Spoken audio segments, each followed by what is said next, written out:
Welcome kids to video number 3. We had a great day today. Today we're going to look at vaccinating cattle. We're taking them out of the pen that they live in.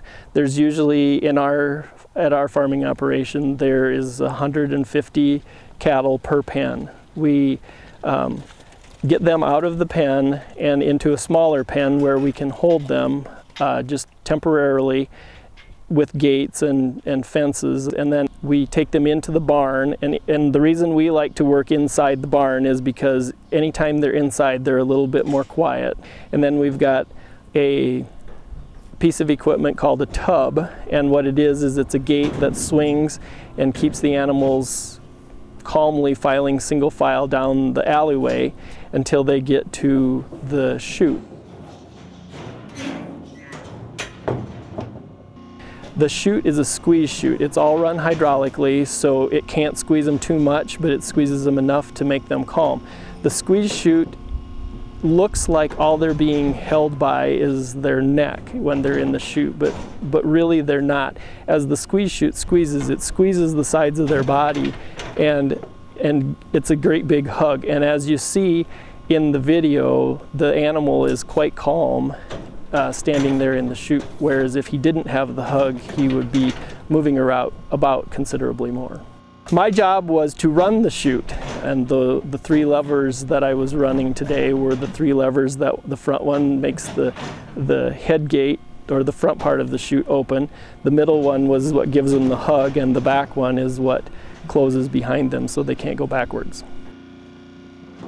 Prevention is always easier than treatment. So a vaccination is kind of like when you go to the doctor when you were little, you got vaccinated so you didn't have to end up in the hospital. And that's what we were doing today. The shots mostly that we give the cattle today have to do with their respiratory health, in other words, how they breathe. And the vaccine dose most generally is 2 cc, or 2 millimeters, 2 very small, kind of like eyedropper fulls of vaccine. So that small amount gives them a great big immunity to ward off any of the disease that might come along. So with the vaccination, we hope to avoid having to get those animals in when they're sick and treat them with an antibiotic.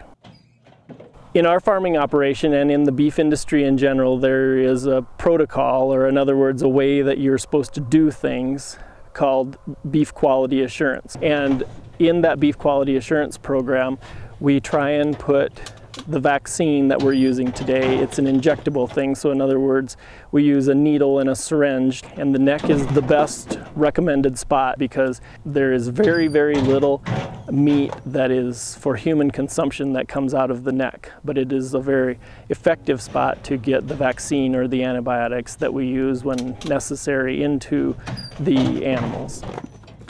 Today we were giving an implant to the cattle, and what we are doing with the implants is utilizing a naturally occurring hormone that makes the animal use its feed as efficiently as it possibly can. The feed that they eat every year gets more and more costly, so we try and get more pounds of beef from every mouthful of feed. Just like when you go to buy a car, you try and buy a car that has the best gas mileage.